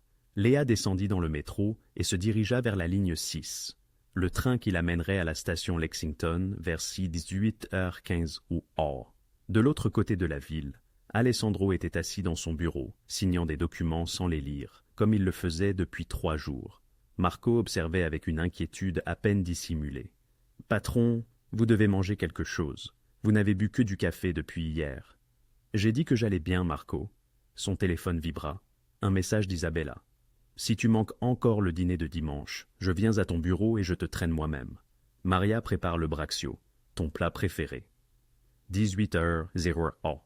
Ne me force pas à te traquer. » Alessandro regarda sa montre. 16h47. Il devrait y aller. Il devrait passer du temps avec sa sœur, faire semblant d'être humain pendant quelques heures, essayer de remettre de l'ordre dans ses pensées. Mais son esprit ne cessait de dériver vers la station Lexington, vers l'horaire de Léa. Ses examens se terminaient aujourd'hui. Reprendrait-elle son itinéraire habituel? Ou l'évitait-elle toujours? Il ne devrait pas s'en soucier. Elle lui avait demandé de la laisser tranquille. Mais si ses usuriers revenaient, et si Denis, du café, avait des amis qui voulaient se venger de l'avoir fait virer, et si, patron, la voix de Marco coupa ses pensées. Vous recommencez. Recommencer quoi? Pensez à la fille. Vous devez laisser tomber. Alessandro savait que Marco avait raison, mais savoir et faire étaient les 2 choses différentes. Juste une dernière fois, l'entendit-il se dire. Je vérifierai la station une dernière fois, m'assurer qu'elle va bien, ensuite je laisserai tomber. L'expression de Marco s'assombrit. Patron, c'est une mauvaise idée. Vous avez besoin de distance, une rupture nette. Une dernière fois, Marco, c'est tout. Ce qu'Alessandro ignorait, ce qu'aucun d'eux ne savait, c'est que les hommes de Victor Calibri étaient déjà en position, en attente. Jour 15, soir, 18h13. La station Lexington était bondée. Le rush du vendredi soir signifiait que chaque centimètre carré de quai était occupé par des usagers pressés de rentrer chez eux. Léa se tenait près d'un pilier de soutien, écouteurs aux oreilles, le nez sur son téléphone, en attendant le train de la ligne 6. Elle se sentait plus légère que les jours précédents. Plus d'examens, plus de stress, juste une pizza avec Mia et un week-end à ne rien faire. Elle ne remarqua pas les 2 hommes en costume cravate qui se positionnaient à 6 mètres d'elle. Elle ne vit pas les 2 autres qui flanquaient les sorties. Elle ne sentit pas le danger se refermer sur elle. Alessandro sortit de sa voiture de ville à 18h14 contre tous les conseils que Marco lui avait donnés. « C'est une erreur, patron !» marmonna Marco, balayant la foule avec une paranoïa professionnelle. « Vous devriez être chez votre sœur. 5 minutes, je dois juste m'assurer qu'elle va bien. » Tony se positionna près de l'entrée, tandis que Marco restait près d'Alessandro. La foule circulait autour d'eux comme l'eau autour des rochers. Les passagers étaient trop concentrés à rentrer chez eux pour remarquer 3 hommes qui se déplaçaient comme des prédateurs. Alessandro la repéra immédiatement, même dans cette foule. Léa se distinguait, son sac à dos sur une épaule, l'air détendu pour la première fois depuis qu'il l'avait rencontrée. Le poids qu'elle portait semblait plus léger. Elle avait l'air heureuse. Bien. C'est ce qu'il avait voulu, qu'elle aille bien. Il devrait partir maintenant. Il avait vu ce qu'il devait voir, mais ses pieds refusaient de bouger. L'homme de Victor, déguisé dans un costume froissé et une cravate desserrée, parla doucement dans son micro-écouteur. Cible 1 sur le quai, cible 2 vient d'arriver.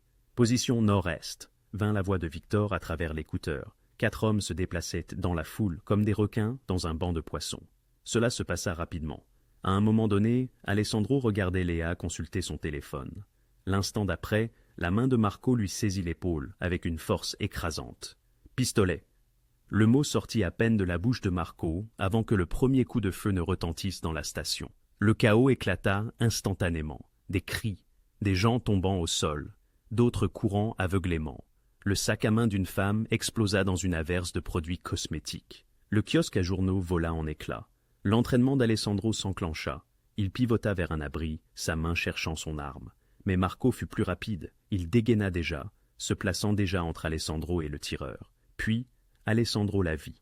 Léa, figée sur le quai, ses écouteurs arrachés, ses yeux écarquillés par la terreur. Et derrière elle, se frayant un chemin à travers la foule en panique, un homme en costume cravate brandissait un pistolet directement sur le dos d'Alessandro. L'angle était parfait. Avec la foule se jetant à terre pour se mettre à l'abri, le tireur avait une ligne de mire dégagée. Alessandro était exposé, pris entre deux positions. Le temps ralentit. Marco était engagé avec le premier tireur. Tony était à l'entrée, essayant de se frayer un chemin à travers la foule en train de débander. Alessandro dégainait son arme, mais savait qu'il ne serait pas assez rapide. L'homme derrière Léa aligna son arme, et Léa bougea. Elle ne réfléchit pas, n'hésita pas. Elle vit l'homme lever son arme vers Alessandro, vit l'intention dans ses yeux, et son corps réagit avant que son cerveau ne puisse rattraper le coup. Elle se jeta de côté, percutant Alessandro de tout son poids. Ils tombèrent lourdement, le dos d'Alessandro percutant une poubelle métallique qui bascula et roula. La balle du tireur étincela sur le béton où la tête d'Alessandro avait été une demi-seconde plus tôt. « Restez à terre !» cria Alessandro, couvrant le corps de Léa avec le sien. Alors que d'autres coups de feu retentissaient, l'arme de Marco aboya 2 fois. Le premier tireur tomba. Tony avait dégagé l'entrée et neutralisé le deuxième tireur avec 3 tirs précis.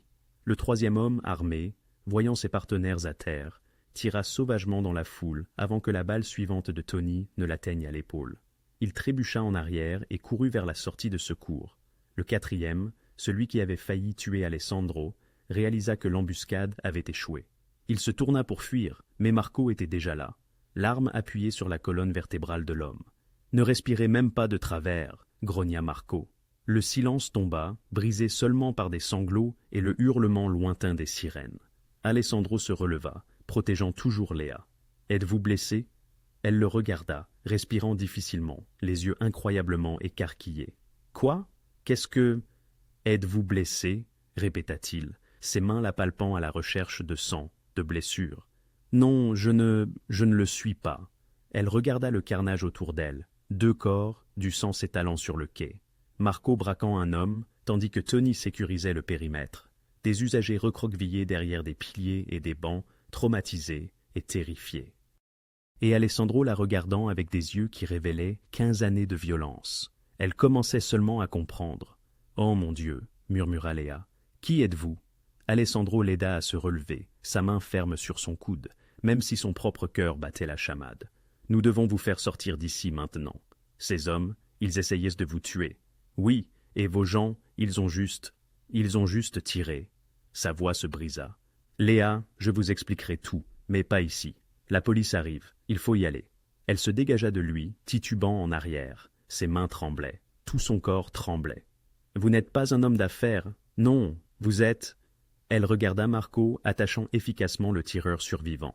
Elle regarda Tony parlant rapidement dans son téléphone, coordonnant une sortie, la manière professionnelle dont ils se déplaçaient, la façon dont ils avaient neutralisé 4 hommes armés en moins de 30 secondes. « Qu'est-ce que vous êtes ?»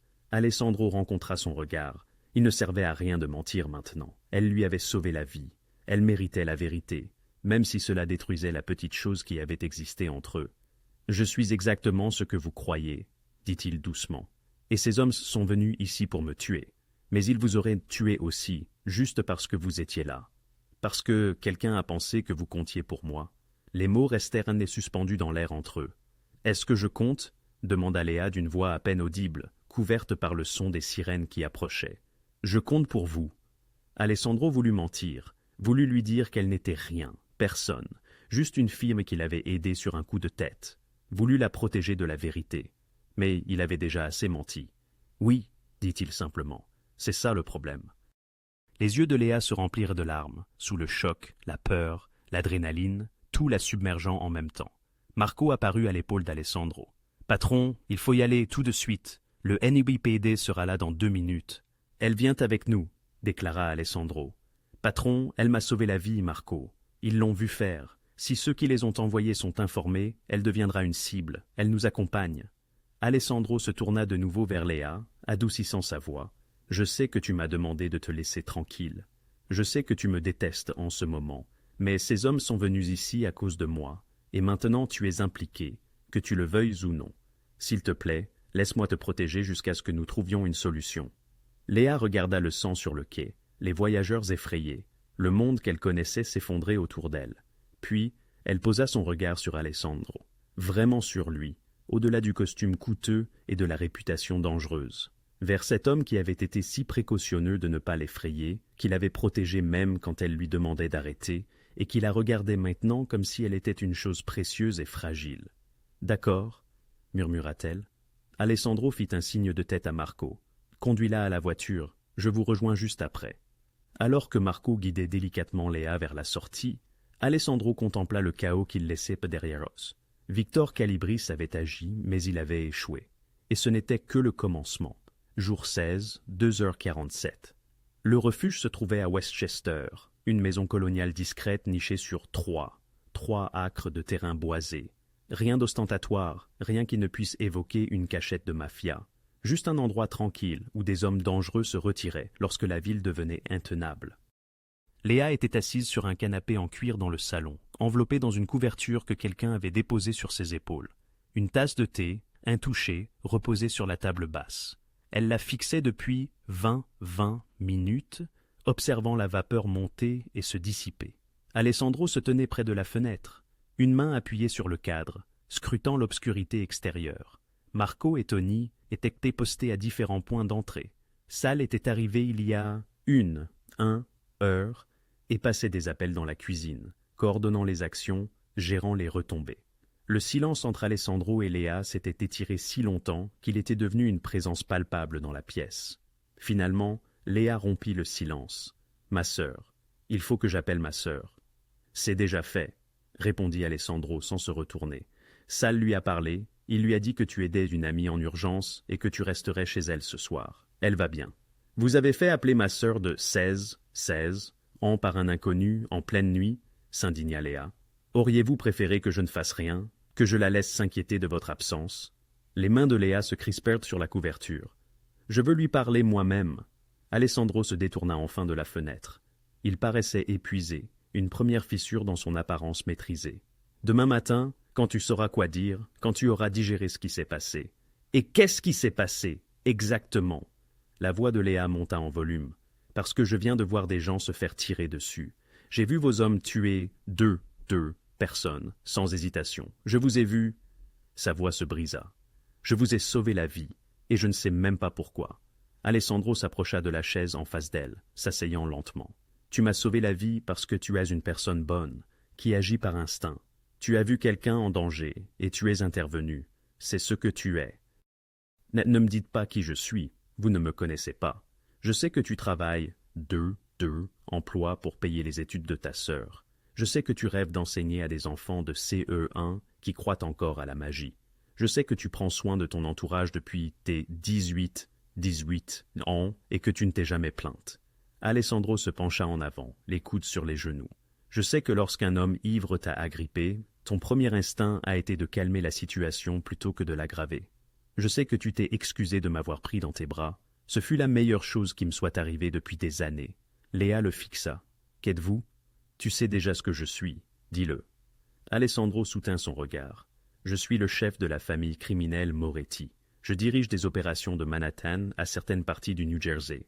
La construction, les syndicats de gestion des déchets, des entreprises légales et d'autres qui ne le sont pas. Je prends des décisions qui affectent des milliers de personnes. J'ai fait des choses dont je ne suis pas fier. J'ai blessé des gens qui le méritaient et d'autres qui ne le méritaient probablement pas. Il marqua une pause. Je suis ce que l'on appelle un gangster, un criminel, un homme mauvais.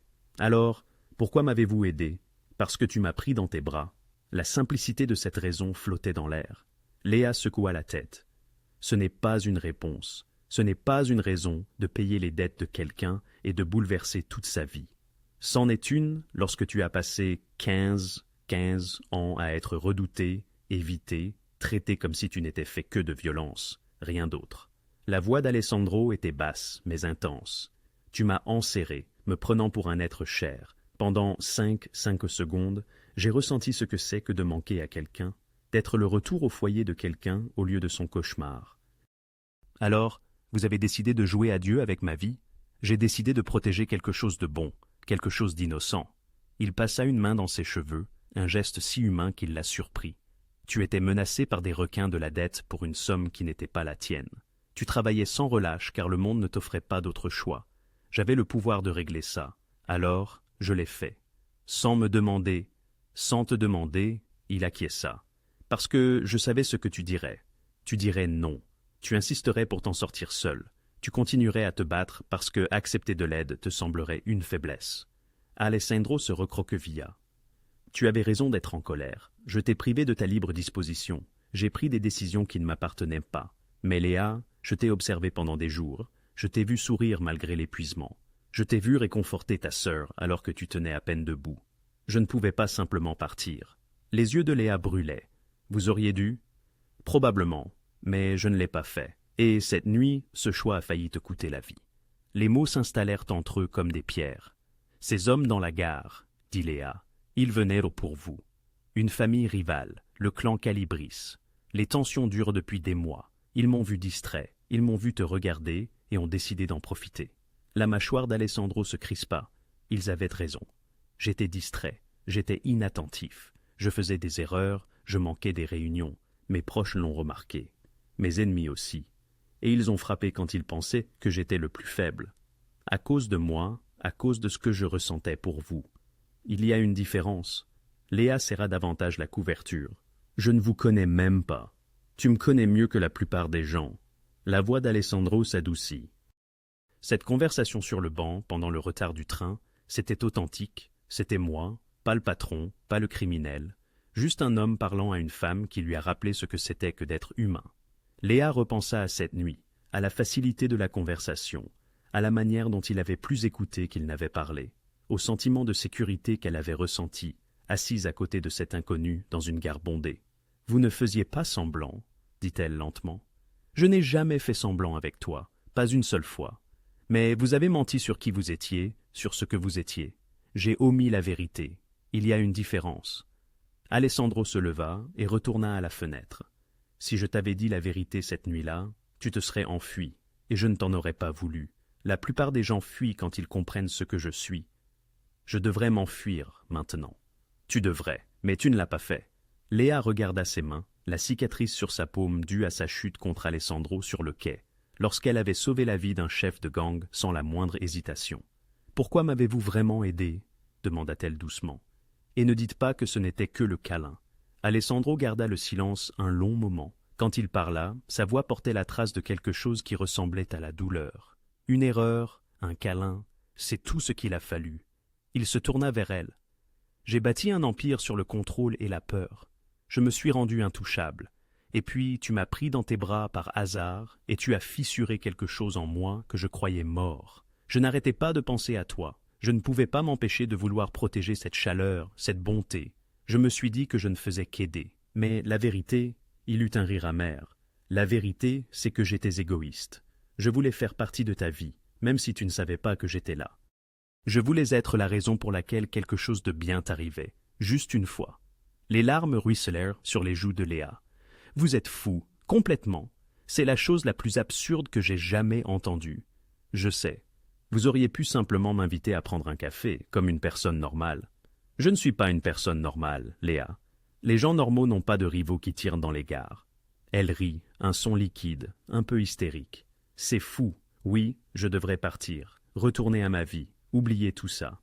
Tu devrais, acquiesça Alessandro. Et je veillerai à ta sécurité. Je ferai surveiller ton immeuble, l'école de ta sœur, partout où tu iras. La famille Calibris saura que te toucher signifie la guerre. Tu seras protégé même si tu ne me revois jamais. Léa essuya ses yeux.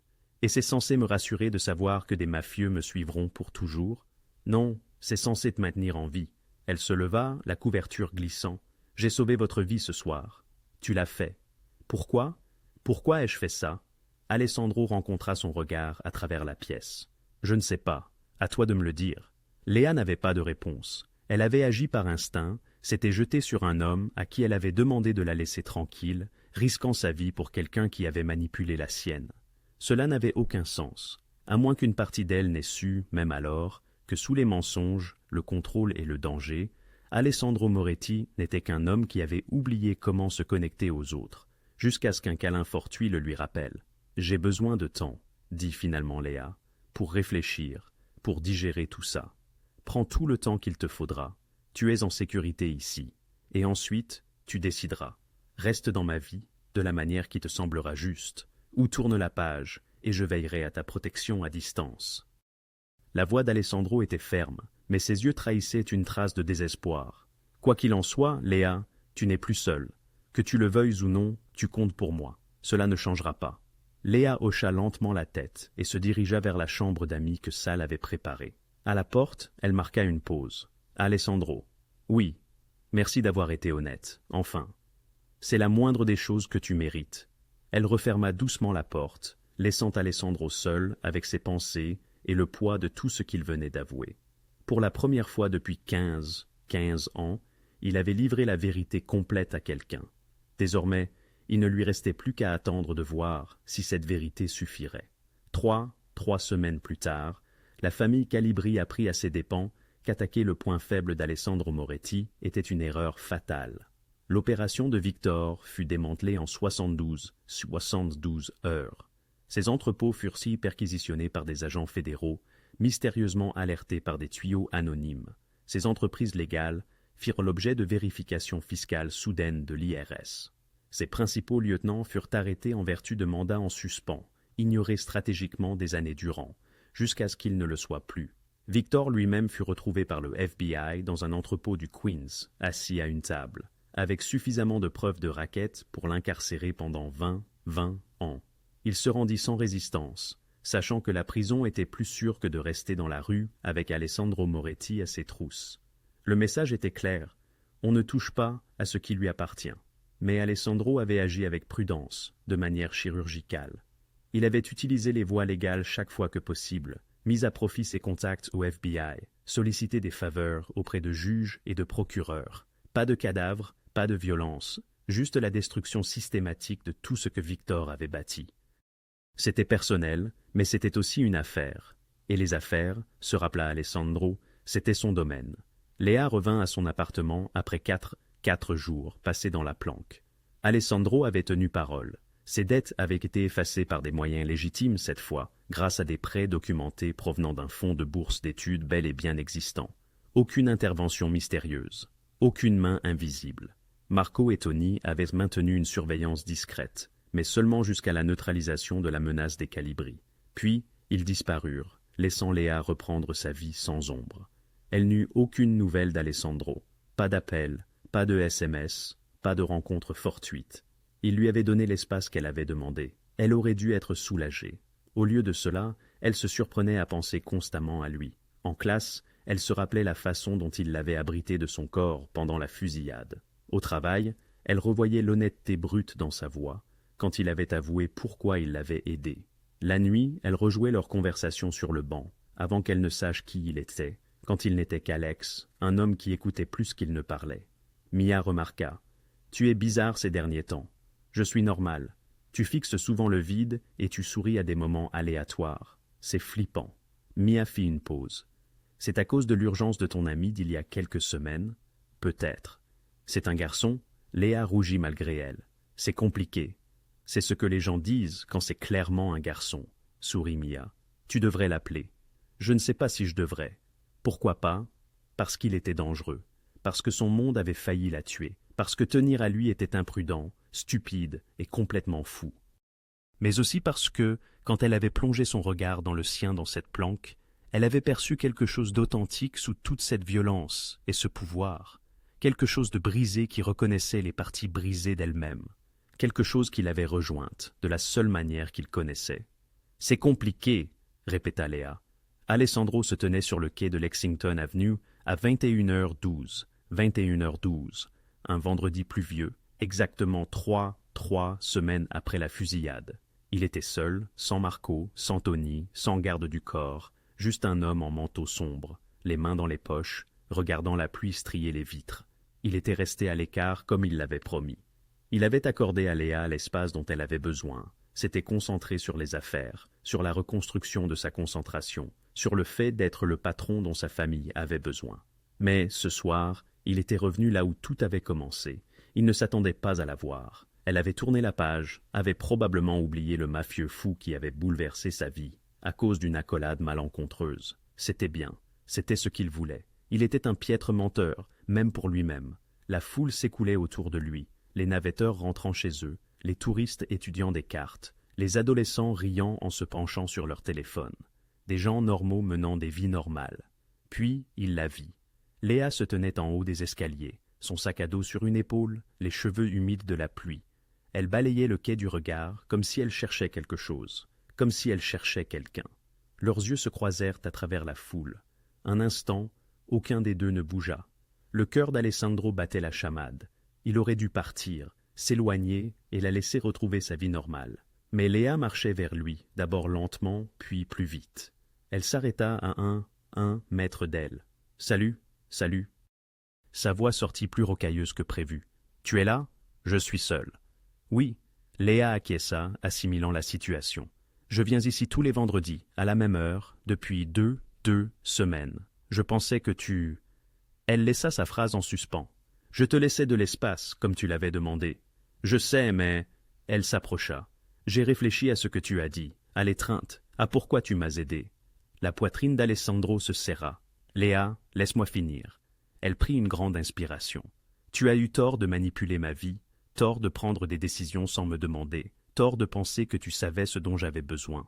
Je sais, mais tu avais aussi raison sur une chose. J'aurais dit non.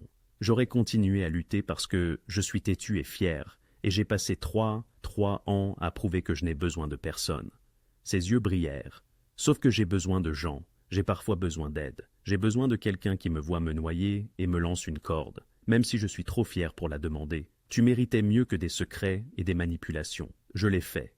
Je le fais. » Elle s'approcha encore. « Mais je mérite aussi la vérité. Et tu me l'as donnée, enfin. Le vrai toi, pas le chef ou le criminel. Juste Alessandro. » La pluie tambourinait sur le toit de la gare. La foule se déplaçait autour d'eux comme l'eau autour des pierres. « J'ai sauvé ta vie, » dit Léa calmement. « Tu as fait. Tu veux savoir pourquoi ?» Alessandro ne pouvait plus respirer. Pourquoi?